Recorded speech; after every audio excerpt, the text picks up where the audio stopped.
Alright, so I'm going to talk about how to make an open source security camera. But first we start with the problem we solve. We have hooligans in our neighborhood that love to vandalize our property, and we want to catch them in the act. And the guy that I partnered with has a similar problem. So we thought, okay, let's use an IP camera. Well, the problem is they're expensive, they come with monthly fees, and they're closed source. So bad that even Darth Vader goes, no, I'm sorry, do not want. So what's the solution? This lovely $35 board called a Raspberry Pi, and that with another $25 or so camera board, and some great open source software, and you've got yourself an internet-accessible motion detecting IP camera for cheap, under $100. You'll need a few other things though, including Wi-Fi adapter. You might want to get one with a bigger antenna if you're going to mount this outdoors. You also need some sort of power. Works with a USB battery, but only for 8 hours, so you want an actual power supply for permanent mounting. So step 0, install noobs. If you bought your Pi with an SD card, you probably have this done already. If not, go to raspberrypi.org, download it, put it on the SD card. Pretty easy directions are on the site.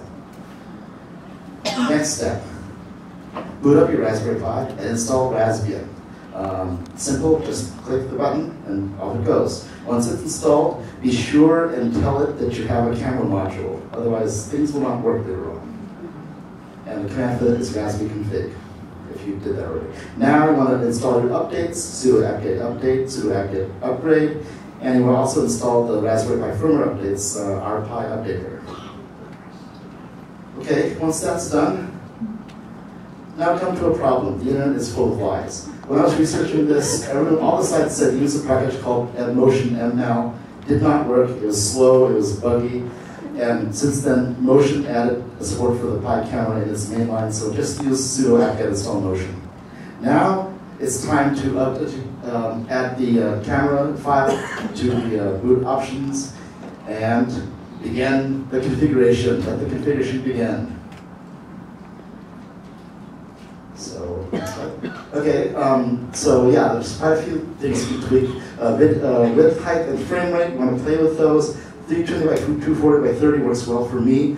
If you have a more powerful Pi, like the Pi 2, you might want to boost those up. And there's pre-capture and post-capture, number of frames. There's FFmpeg video codec. Believe it or not, MSMPEG-4 works for both desktop and laptop.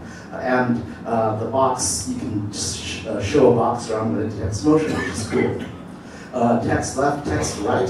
This is really handy. You can label the camera with the camera name if you have more than one of these, and time and date stamp, and the directory where to save your recordings to when it detects motion.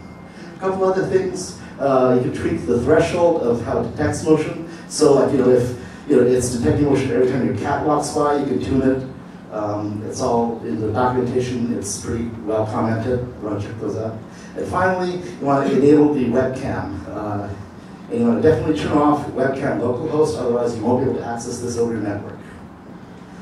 So, once that's all done, the last step is to enable the daemon at boot. Just edit that one file, and off you go. And from now on, it'll automatically run at boot, and you're all set. So how do you access this thing?